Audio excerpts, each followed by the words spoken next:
रात के 2 बजे जयपुर दिल्ली हाईवे पर। अगर कोई आपसे कहे कि अगले मोड़ पर मत रुकना, तो आप क्या करेंगे? रात के करीब 2 बजे थे। जयपुर हाईवे पर तेज बारिश के बीच अर्जुन की कार अकेले ही दौड़ रही थी। अंधेरे में सड़क का सिरा भी ठीक से नहीं दिख रहा था। कार की हेडलाइट से बस कभी कभी चमकते पेड़ों की डरावनी परछाइयां नजर आती, मानो कोई तेजी से भाग रहा हो। अर्जुन की आंखें थकी हुई थी। पूरे दिन मीटिंग्स और बिजनेस टूर ने उसकी ऊर्जा निचोड़ दी थी। उसके मन में अब सिर्फ एक ही ख्वाहिश थी, किसी तरह जल्दी से दिल्ली पहुंचकर बिस्तर पर गिर जाना। लेकिन पेट की भूख अब ध्यान खींचने लगी थी। तभी अचानक बाईं ओर एक पुराना सा ढाबा दिखा, शर्मा ढाबा, 24 घंटे खुला। हल्की पीली रोशनी, जर्जर बोर्ड और भीतर एक बूढ़ा आदमी बैठा था जो चाय के कप से भाप उड़ते हुए घूर रहा था। इतनी रात को ढाबा? अर्जुन सोच में पड़ गया। फिर भूख ने उसे मजबूर किया। उसने कार किनारे लगाई और बाहर निकला। बारिश अब हल्की पड़ चुकी थी, पर माहौल में एक अजीब सी ठंडक और चुप्पी थी। ढाबे के अंदर एक पुराना रेडियो धीमी आवाज में 80 के दशक के गाने बजा रहा था। लकड़ी की टूटी हुई कुर्सियां, दीवारों पर फीके पोस्टर और छत से लटकता पंखा जो लगभग रुका हुआ था। बूढ़े मालिक ने मुस्कुराकर पूछा, क्या लेंगे साहब? एक चाय और आलू परांठा, अर्जुन ने कहा। मालिक धीमी चाल से अंदर गया। अर्जुन कुर्सी पर बैठ गया। मोबाइल में नेटवर्क नहीं था। कुछ ही देर में वो वापस आया, लेकिन इस बार उसके चेहरे पर हल्का तनाव था। वो धीरे से बोला, साहब, खाना खाकर सीधा निकल जाना, अगले मोड़ पर मत रुकना। अर्जुन चौंक गया। क्यों?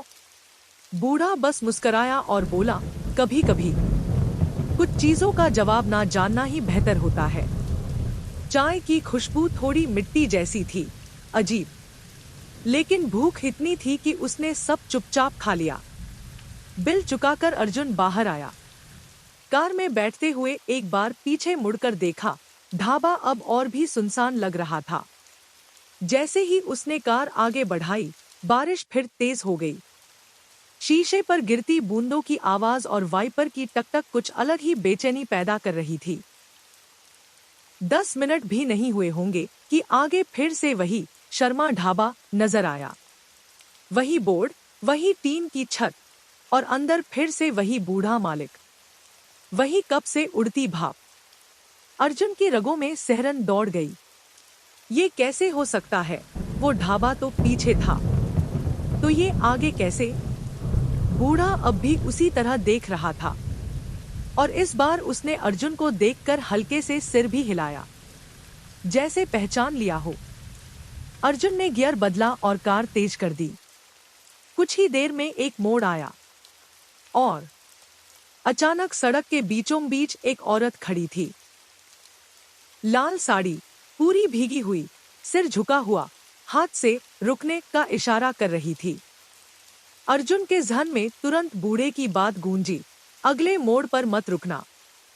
पर उसके अंदर का इंसान भी जाग उठा, अगर उसे मदद चाहिए हो तो। संघर्ष चलता रहा, लेकिन जैसे ही उसने औरत के पास कार धीमी की, उसने सिर उठाया, और जो चेहरा सामने था वो चेहरा नहीं था, वो गड्ढे थे। 2 खाली काले गड्ढे जहां आंखें होनी चाहिए थी, और मुंह खून से लथपथ। हंसता हुआ अर्जुन की चीख निकल गई और उसने एक्सेलरेटर पर जोर दिया। अब वो पीछे देखने की भी हिम्मत नहीं जुटा पा रहा था। लेकिन रियरव्यू मिरर में एक झलक नजर आई, फिर से वही ढाबा, वही बूढ़ा मालिक। इस बार वो ढाबे से बाहर आ चुका था और सड़क के बिल्कुल किनारे खड़ा था, बिल्कुल पास। उसकी आंखें अर्जुन से मिली और वो पलक तक नहीं झपका। अर्जुन अब कांप रहा था।